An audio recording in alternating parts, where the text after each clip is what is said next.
하나님의 지혜는 왜 솔로몬을 바른 길로 인도하지 못했을까? 솔로몬의 일천번제 비하인드 스토리.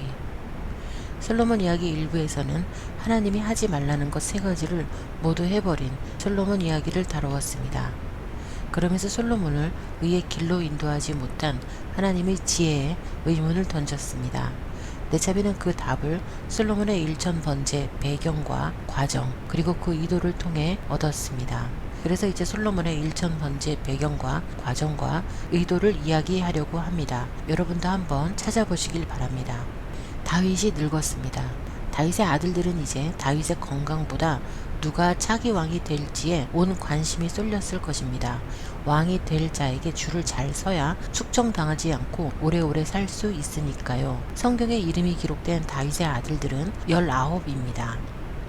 그중 아도니아는 다윗의 넷째 아들이지만 위의 형들 암논, 길르압, 압살롬이 모두 죽어 이제 왕의 계승서열 넘버1이 되었습니다. 그는 다윗이 죽기까지 기다리지 못하고 잔치를 열어 스스로 왕임을 선포하는데요. 그러나 선지자 나단의 계략으로 솔로몬이 다윗의 선택을 받고 왕이 되죠. 왕위를 놓친 아도니아는 후에 솔로몬의 모친 밧세바에게 이렇게 말했습니다. 당신도 아시는 바여니와 이 왕위는 내 것이었고 온 이스라엘은 다 얼굴을 내게로 향하여 나를 왕으로 삼으려 했는데 그 왕위가 돌이켜 내 아우의 것이 되었음은 여호와께로 말미암음이니이다. 즉 솔로몬은 선지자 나단 덕에 왕이 되었다라고 말하고 있는 거죠. 그런데 밧세바도 여기에 대해서 이의를 제기하지 않았습니다. 이를 볼 때 아도니아의 말, 온 이스라엘이 아도니아를 지지했고 왕으로 삼으려 하였다는 것은 어느 정도 사실인 것 같습니다. 이를 뒷받침하는 것은 다윗의 제사장 아비아달과 군대 장관 요압과 다윗의 다른 모든 아들들이 아도니아의 잔치에 참석했고 아도니아 왕 만세를 불렀다는 거죠. 그들 모두가 아도니아를 지지했었다는 것입니다. 그래서 왕이 된 솔로몬은 아도니아를 지지했던 세력들을 포섭해서 왕권을 안정시킬 필요를 느꼈을 것입니다. 그러기 위해서는 자신의 왕의 계승이 정당하다는 것을 보여주고 인정받아야 했을 것입니다. 그래서 일천번제를 드렸다는 거죠.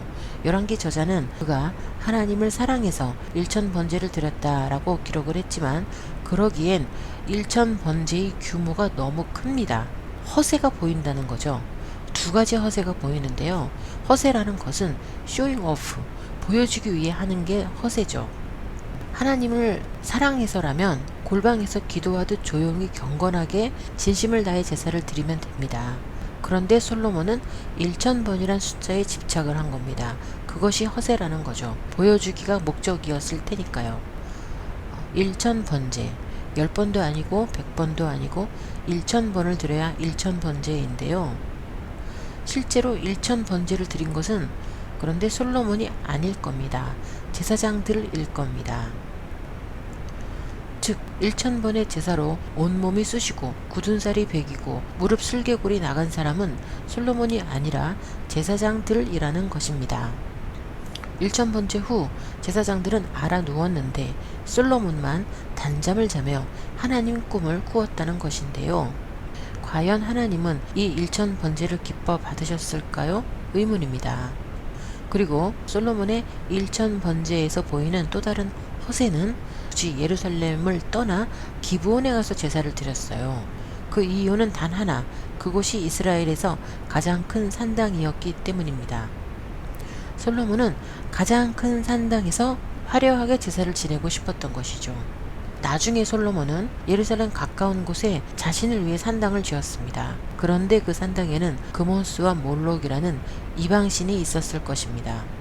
열왕기상 11장 7절 솔로몬이 모압에 가증한 그모스를 위하여 또 암몬 자손이 가증한 몰록을 위하여 예루살렘 앞 산에 산당을 지었다 했습니다.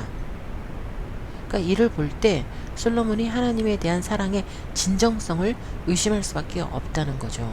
그런데 이 산당, 하이플레이스는 원래 이방인들이 이방신들에게 제사를 드리는 곳입니다. 기브온이라는 장소도 이스라엘 안에서 유일하게 이방 가나안 사람들이 살 수 있고 살고 있는 장소였습니다.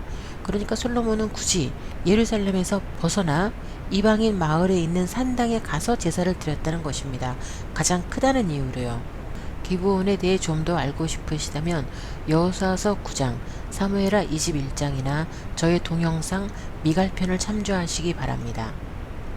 그래서 어쨌든 하나님께 드리는 제사는 모세 때부터 하나님이 주신 성막에서 행해져야 하는 일이었습니다. 그런데 솔로몬은 이방 시인을 섬기는 산당에 가서 행하는 것입니다. 그러니까 원래 하나님은 이 산당을 싫어하셨고 다 허물어 버리라고 하셨습니다. 민수기 33장 너희가 요단을 건너 가나안 땅에 들어가거든 그 땅의 산당을 다 허물어 버려라 라고 기록되어 있습니다.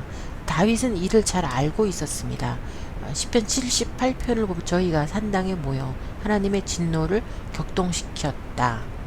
열왕기 저자도 산당은 하나님을 진노케 하는, 그래서 허물어져야 하는 장소임을 잘 알고 있었습니다. 열왕기상 3장 3절 솔로몬이 오히려 산당에서 제사하며 분향하더라. 열왕기 저자도 의구심을 드러낸 겁니다. 그리고 열왕기상 14장 23절 이는 저희가 모든 산 위에와 모든 푸른 나무 아래에 산당과 우상과 아세라 목상을 세웠습니다. 하나님의 성막은 산 위에 있지 않습니다. 그러나 산당은 산 위나 푸른 나무 아래에 우상과 아세라 목상과 함께 있다고 합니다. 이스라엘 백성들이 여기에 대해 문제의식을 가지고 있지 못했지만 열왕기 저자는 알고 있었습니다. 열왕기상 12장 3절, 열왕기상 14장 4절 산당을 제하지 아니하였으므로 백성이 오히려 산당에서 제사를 드리며 분향하였더라 라고 슬프게 기록을 하고 있는 것입니다.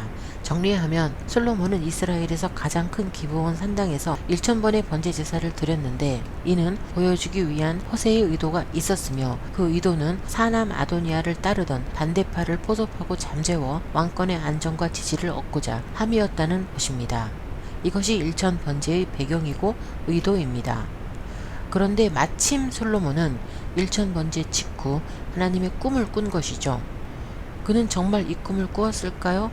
아니면 거짓말일까요? 진실은 솔로몬만이 알고 있을 것입니다. 다만 한 가지 분명한 것은 진짜로 꿈을 꾸었다 한들 꿈이었다는 것입니다. 꿈은 꿈일 뿐 실제가 아니죠. 여러분은 만약 돈을 빌려간 친구가 어젯밤 꿈에 내가 돈을 갚았어 라고 말을 한다면 여러분은 내가 돈을 받았구나 라고 생각하시겠습니까? 오랫동안 사람들은 솔로몬의 꿈을 사실로, 현실로 받아들여 온 것이 바로 함정이라고 봅니다. 솔로몬이 그 꿈을 꾸었든 안 꾸었든 실제로 하나님께서 솔로몬에게 지혜를 주셨다 라는 기록은 없습니다. 솔로몬의 꿈일 뿐이라는 거죠. 솔로몬은 하나님께 지혜를 받기 이전에 이미 지혜로운 사람이었습니다. 형 아도니아가 다윗의 첩 아비삭을 달라고 하였을 때 그 숨은 의도를 간파했었고, 또 사남 아도니아가 사람들을 초대해 스스로 왕위에 올랐을 때에도 침착하게 선지자 나단 뒤에서 모든 일을 함께 했을 것입니다. 그만큼 원래 지혜로웠던 사람이라는 거죠. 그리고 솔로몬은 자신의 꿈을 이스라엘 동네 방네에 퍼뜨렸습니다. 그 결과 그는 개인적인 부와 원수 갚는 일보다 오직 백성들을 위해 지혜를 구한 왕이라는 명성을 얻었고요. 또 인기와 지지도와 왕의 계승의 정당성, 즉 왕권의 안정과 지지를 얻어냈습니다. 그러나 이후에 솔로몬의 행보는 불의한 건축 공사와 과중한 세금으로 백성들을 괴롭힙니다. 이상하죠? 백성들을 위해 쓰겠다고 지혜를 달라고 하고서는 백성들을 힘들게만 한 것입니다. 그리고 지혜는 자기 자신을 위해 썼습니다. 솔로몬 이야기 4부는 악의 길로 빠진 솔로몬이 하나님이 주셨다는 지혜를 자신을 위해 어디에 어떻게 썼는지를 낱낱이 조명했습니다. 솔로몬 이야기 4부도 기대해 주시기 바라며 이사야서 1장 11절의 말씀으로 동영상을 마치겠습니다. 여호와께서 말씀하시되 너희의 무수한 재물이 내게 무엇이 유익하뇨? 나는 순양의 번제와 살찐 짐승의 기름에 배불렀고 나는 숫송아지나 어린 양이나 순념소의 피를 기뻐하지 아니하노라. 시청해 주셔서 감사합니다.